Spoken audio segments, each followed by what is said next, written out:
Greetings, everyone. It is Linda Talaferro. It is, yes, that time of the week, Being Brown at Work Live, my favorite time of the week on Tuesdays. And I know from all the comments I've been getting, social media postings, you see the picture of this young woman, you know that we're about to drop some serious nuggets of information. As I just mentioned to her before we went live, that is truly life changing. It can be transformational for you. So I'm going to reintroduce to some and introduce to others Cassandra Rose. Cassandra Rose is a partner at Meritalk and is setting a new standard for helping organizations optimize their human resources and diversity, equity, and inclusion strategy. Having held roles at multi-billion-dollar global brands and unicorn startups, Cassandra has developed proven strategies which positively impact the physical, mental, and financial well-being of employees and embed equitable practices. Cassandra has over 15 years of HR experience and is certified as a senior professional in human resources with a BBA in business management, a master's degree in human resources and employment relations, and a professional certificates, in diversity, equity, inclusion, leadership, and healthcare economics. She is a proud member of the Forbes Human Resources Council. And for those of you who remember, I'm just going to bring back your memory. This is part three with Cassandra. Part three. We started in February talking about benefits equity and the importance of what organizations can do to assure that across all ethnicities and genders that benefits are equal. There's an equity embedded in those, which is, as I read in her bio, one of her specialties. And then in April, we talked about benefits literacy, the fact that you just don't show up at that one time of the year, grab the pamphlet, never open it and read that booklet, but then you check off or don't even check off because you're not making changes and you really don't understand what's available to you in order to leverage it fully. We talked about that in April. And today in this session, part three, it's the final part, so get out your notebooks. We're going to talk about how to create generational wealth. Cassandra, welcome back again to Being Brown at Work Live. Thank you so much, Linda, for having me. And you shared that I'm your first three-peat. So I feel very honored to Yes. be on your show for the third time. Thank you so much for the invitation back. Truly, truly an honor. And as we were chatting a little bit, Cassandra, I just felt that this was such critical topics that we've talked about over the past two sessions and now this third one, because fundamentally, I believe as Black and Brown people, women in particular, because we are the glue within our families, right? That we really need to change our mindset about money, Mhm. about what it means to be wealthy, generational wealth. Share a little bit about your thoughts around our mindset and maybe some of the shifts that need to take place. Yeah, I'll actually take it from two different accounts. First, I'll start with my own personal account. Growing up as a proud daughter of Haitian immigrant parents, being first generation, money was something that was always tight, but not necessarily talked about. And what I mean Mm, by that is I grew up in a working class neighborhood, not necessarily having a ton. We lived in a one bedroom apartment, 750 square feet, my parents and I. And sometimes we would have family come in from Haiti and stay with us for months, sometimes years at a time. But I never felt that I lacked anything. You know, my mm, parents were big mhm. believers in if you had food in your belly, clothes on your back, a roof on your head, life was good because they came from an environment of lack. And so when I first Right. started thinking through going to college and seeing those tuition bills, that's when I was like, wow, okay, there are people who can literally afford this, that their parents pay for everything. That's a Yeah. completely different world that they live in. And I don't begrudge them that existence, but it's interesting to see how, myself, I had to work my entire time during college. I had to make sure that I was taking 18, sometimes 21 credits in an effort to avoid Yeah. student loan debt. And Right. there are some people who did not have that extra layer of information that they had to deal with while they were just trying to study. and Yeah. experience Yes. college life. And also growing up Christian. So one of the tenets of my family values was just, you always are giving. You can't really Mm, think about yes. money and materialism, right? And almost associating Hmm. seeking wealth as a negative form of greed, of Yes. of just thinking about yourself and not really thinking about your community, your family. And Yeah. it wasn't until I became a missionary, an inner city missionary, actually, that I realized that money is necessary.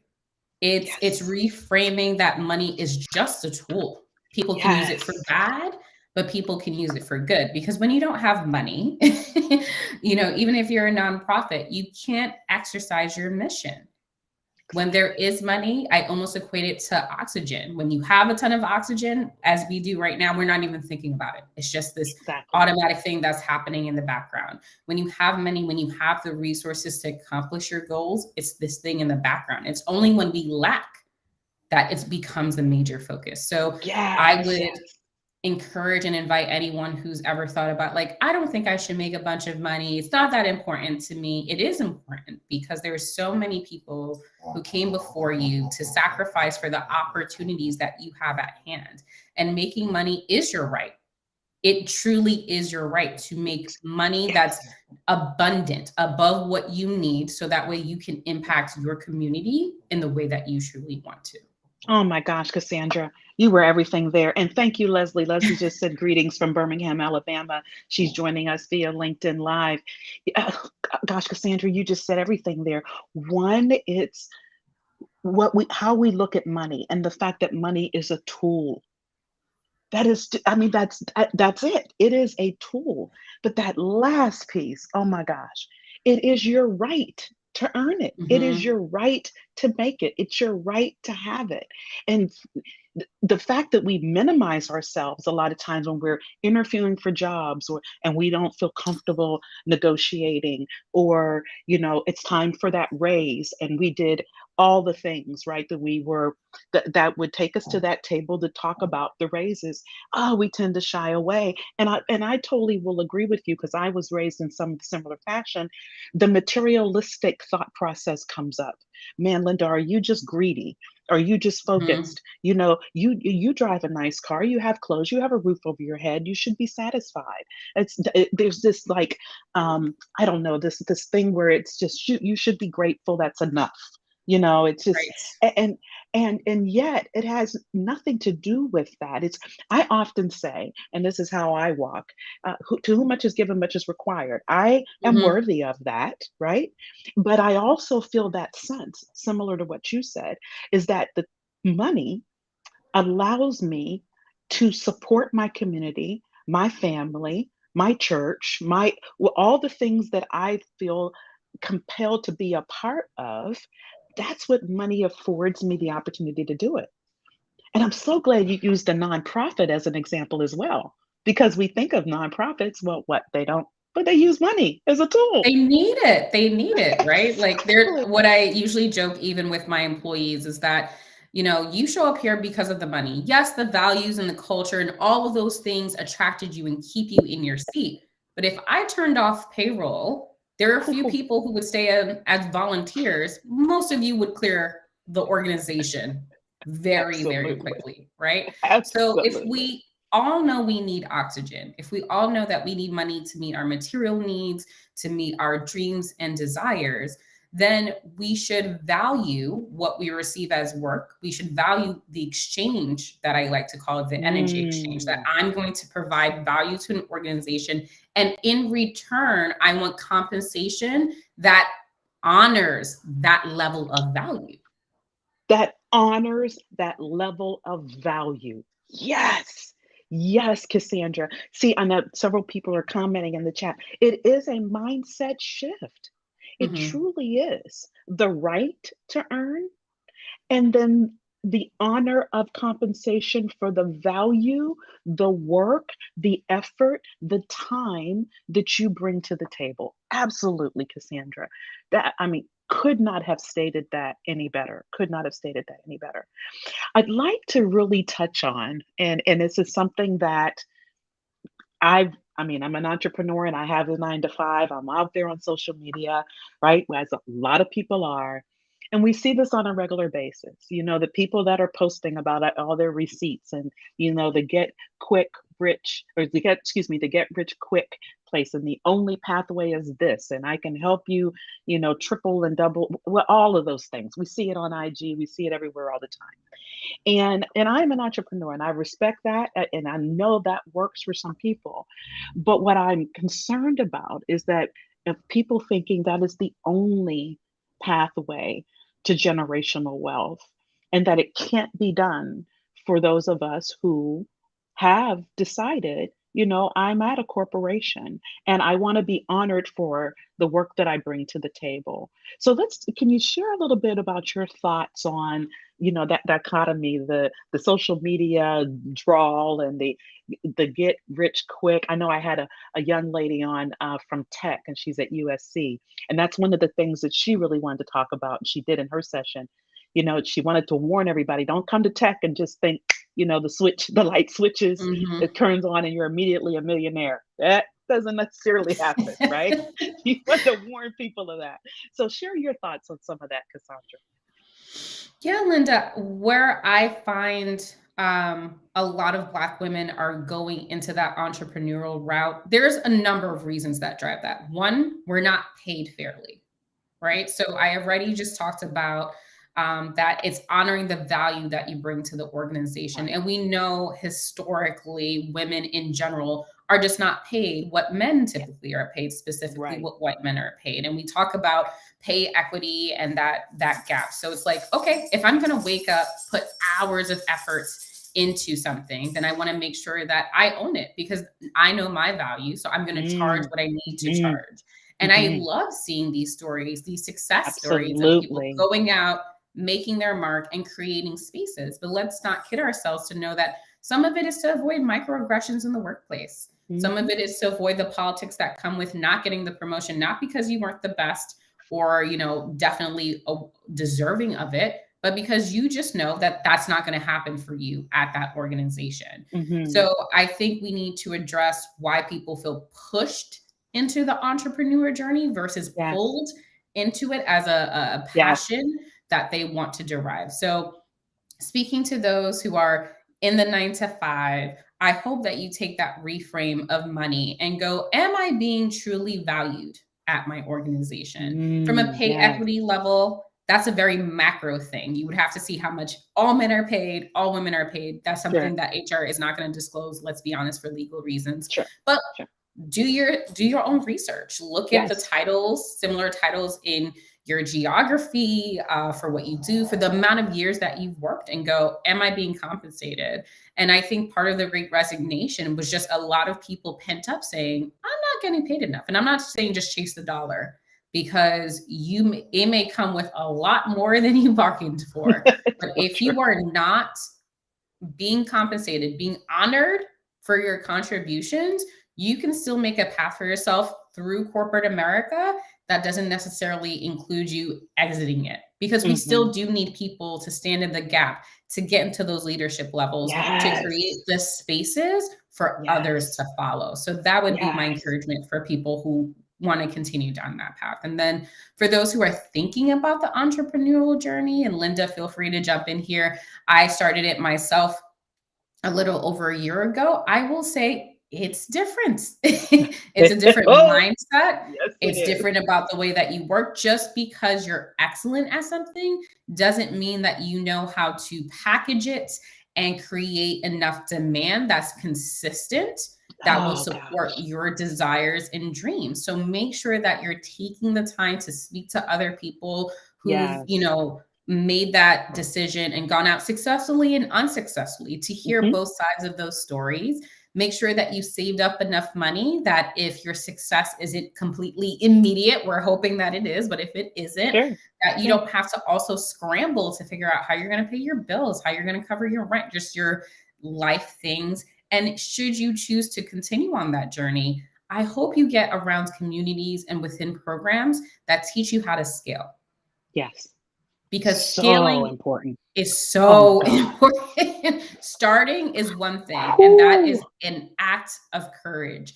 scaling, Scale. maintaining, be able to bring on your own employees and make even greater impact is something that has to be taught. It is not easily learned just through experience, or it's No, very ma'am. painful and takes an extra long time. So that would be my encouragement to those seeking that entrepreneur journey.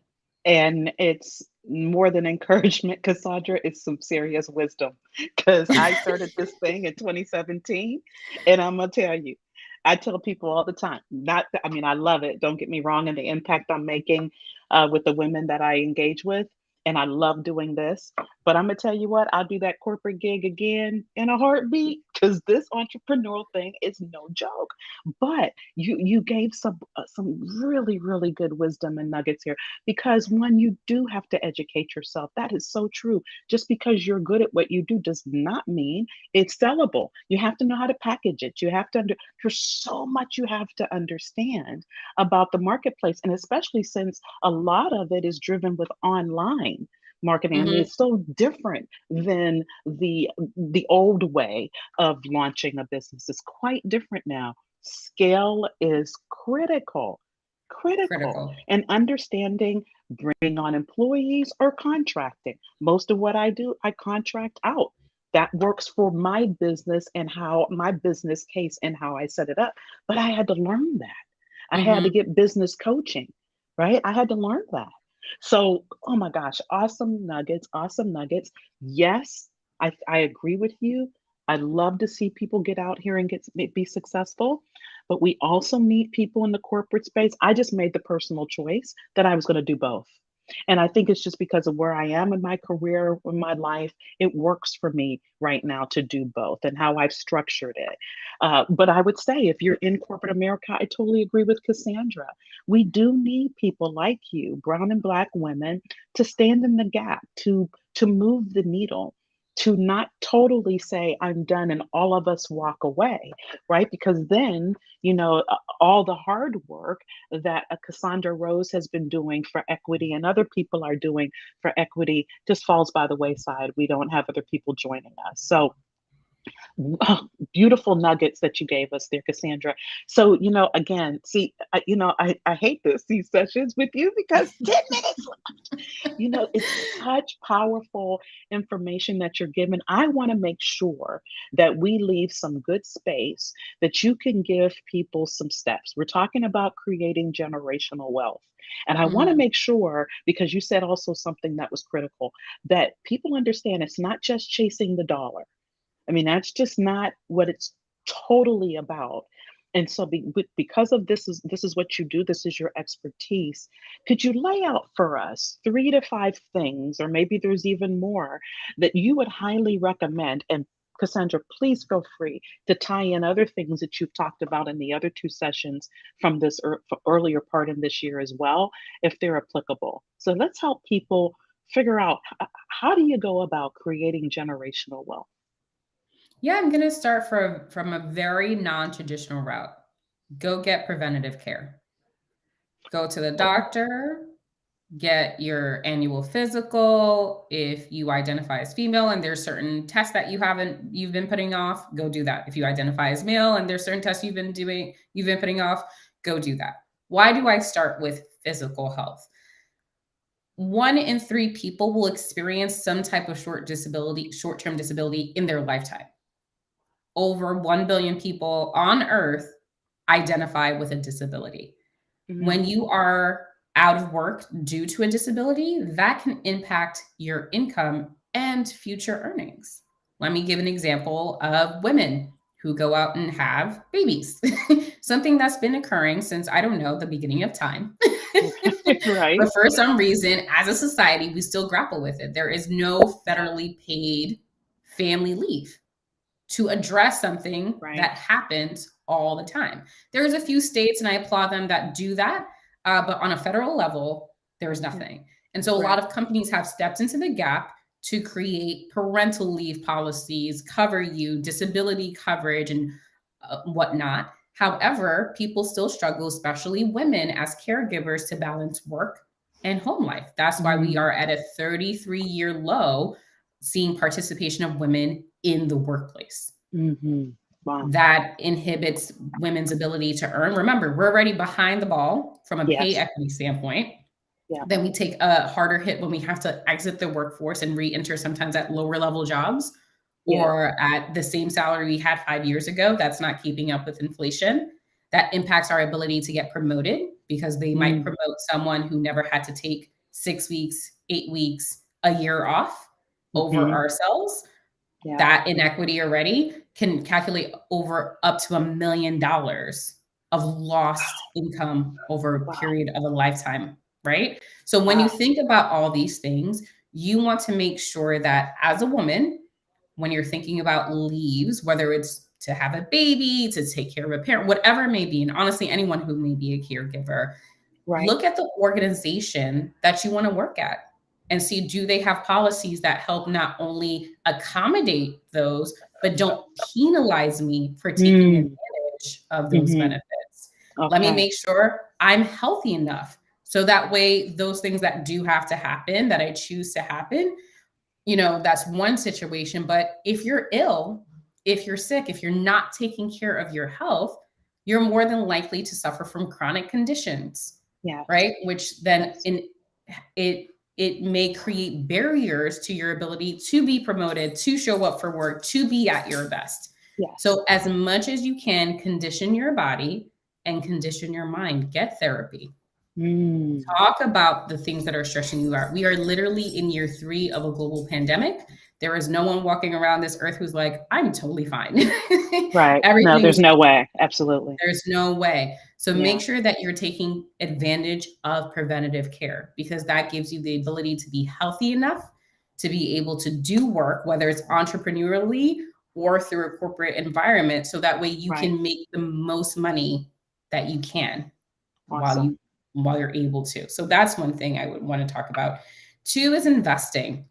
I Mm. actually looked up to make sure I read this article correctly, but there was a New York Times article a couple years ago saying that even when women make more than their partners, they usually defer to the men in their life for investment advice. Mm. I'm just going to repeat that. Even when women make more money Wow. than their partners, they still give that part of their Defer. life away saying, I don't feel like I understand this well enough. Can you help me? And not to Mm. say that necessarily that person may be savvy. Sure. Sure. I'm married to a tax accountant. So, he may be better able and equipped to advise me, but we need to take ownership of our own destiny. Yes. Yes.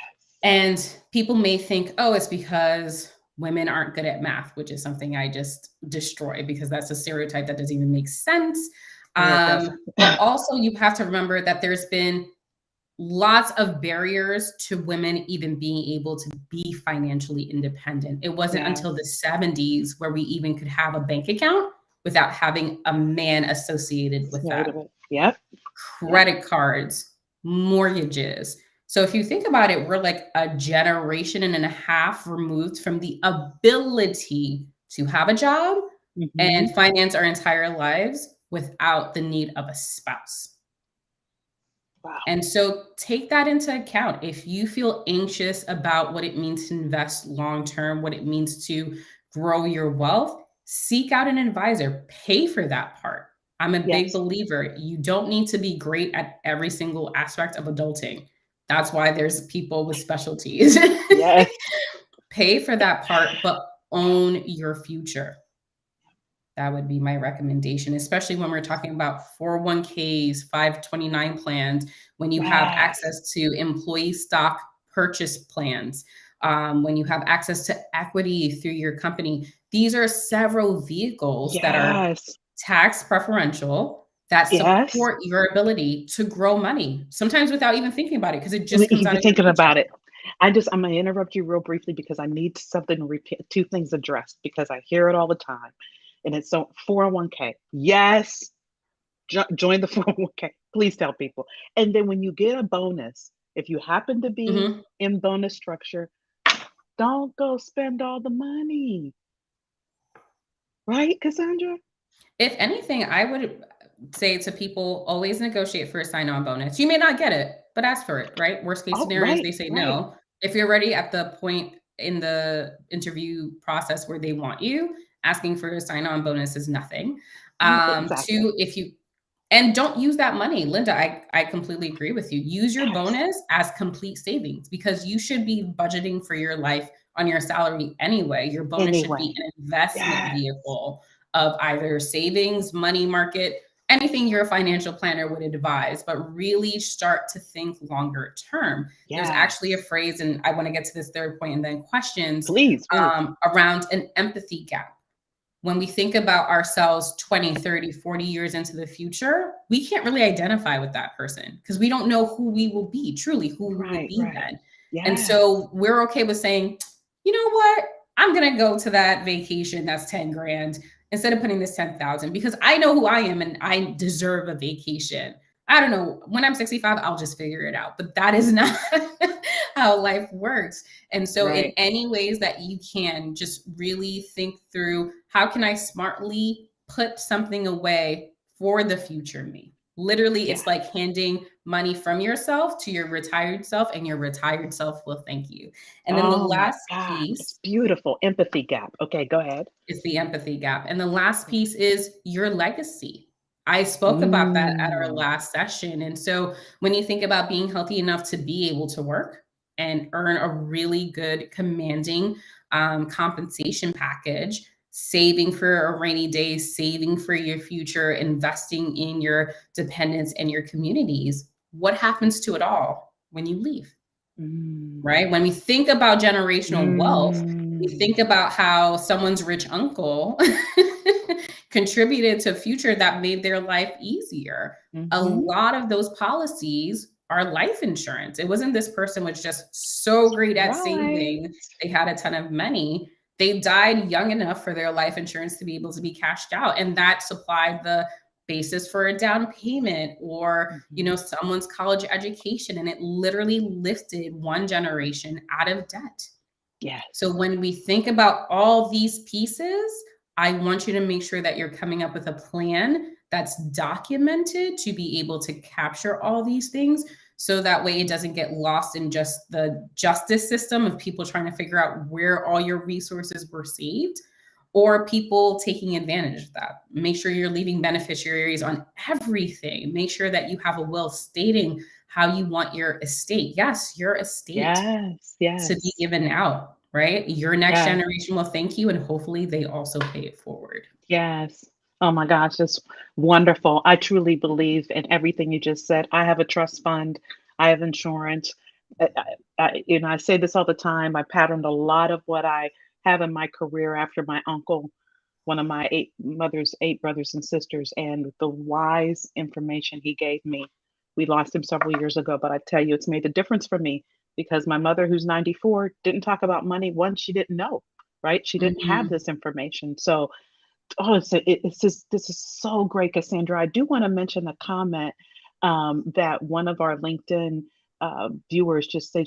This person said, "I believe 401ks, 403b company saving plans are overrated. Your money should always be working for you. Have enough for emergencies, but keep your money making money by investments." And I think it's a personal choice, right? How everybody handles their finances. So you want to respond to that comment? Yeah, I think that's a really good point to raise as to why someone would choose to contribute to their 401k plan within their organization versus investing on their own. First, by not investing in retirement plans, you may be leaving money on the table because a lot of employers do a match of some sort or are willing to contribute some portion of money when you do. So always be mindful of that calculation of by me not investing in my 401k, how much am I potentially losing by not taking advantage of that match? Secondly, most Americans embarrassingly have less than $1,000 in savings. The reason that 401ks are so popular is because it's an almost set it and forget it kind of plan. And honestly, for some people, that's the only retirement vehicle Yeah, that they have. it is. Right, And so right. if you have the agency and the comfort level of wanting to invest on your own, I completely agree. If you can find a better Yes, pathway than your company 401k plan, do it. But most right. people do not either make the time or have the time. And if you Yes. can, I would always contribute to your 401k because that's, again, money coming out of your check.